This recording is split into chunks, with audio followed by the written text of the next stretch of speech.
Durant le parcours PCO d'un enfant, les différents bilans et suivis préconisés par notre équipe pluridisciplinaire peuvent aboutir à l'annonce d'un diagnostic d'un TND ou à mettre en lumière des difficultés persistantes chez l'enfant.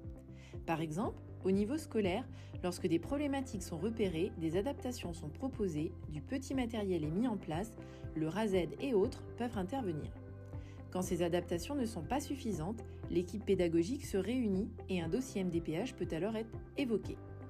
Les TND ont également un impact important sur les actes de la vie quotidienne de l'enfant et sur ses relations interpersonnelles, à la maison, au centre de loisirs ou lors des activités extrascolaires. Les aides déployées dans ce contexte sont des besoins de compensation. Elles sont complémentaires à une prise en soin adaptée. Le repérage de ces difficultés s'exerce donc dans le cercle familial, le milieu scolaire et par les différents professionnels en libéral, partenaires PCO qui l'accompagnent. Au sein de la PCO, la coordinatrice du parcours est référente de l'enfant. Elle communique avec les familles et les professionnels qui gravitent autour de la situation. Après réception des différents bilans et retours de suivi, un temps de synthèse pluriprofessionnelle peut être proposé à l'ensemble des partenaires de santé. Un projet de soins est alors déterminé pour l'enfant, nécessitant parfois la constitution du dossier MDPH pour éviter les ruptures de soins.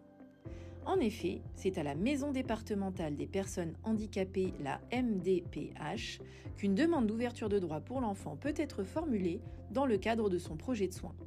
Les MDPH sont des guichets uniques dans chaque département.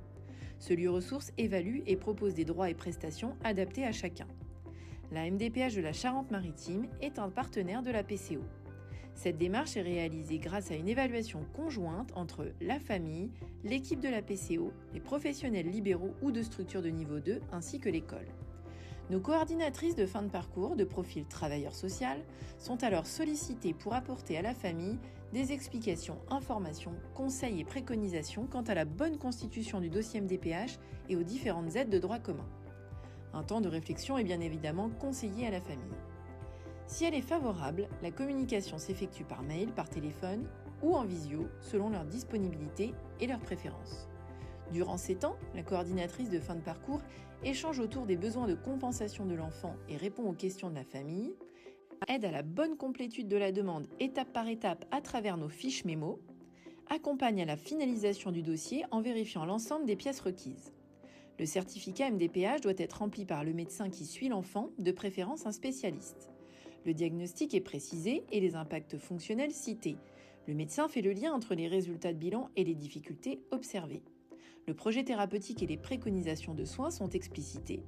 Ce certificat médical doit impérativement être daté, signé et de moins d'1 an. Enfin, les parents finalisent, signent et envoient le dossier en ligne ou par voie postale. Ils s'engagent à nous transmettre la copie des bilans, du GEVASCO, du certificat MDPH et le justificatif de dépôt pour compléter le dossier médical de l'enfant au sein de la PCO. Dans l'attente du retour de la MDPH, la PCO peut éventuellement prolonger sa prise en charge avec l'accord de notre médecin coordinateur. La commission de la MDPH évalue si un plan de compensation est nécessaire puis transmet sa décision à la famille par courrier. Les parents contactent alors la coordinatrice de fin de parcours pour faire un point sur les notifications éventuelles. Des aides spécifiques peuvent être accordées par la MDPH, l'AEEH et ses compléments, allocation qui sera versée par la CAF ou la MSA, l'AESH qui aide à l'autonomie scolaire, les outils numériques, tablettes, ordinateurs.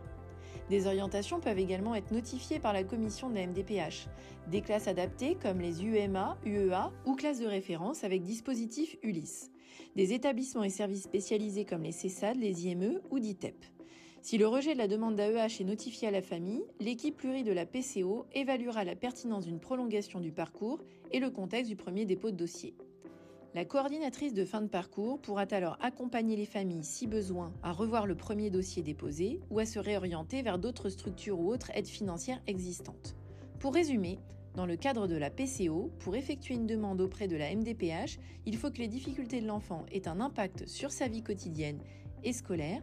Il n'est pas systématique, mais quand il est nécessaire, les professionnels de la PCO accompagnent les familles dans cette démarche. À bientôt pour de nouvelles infos PCO.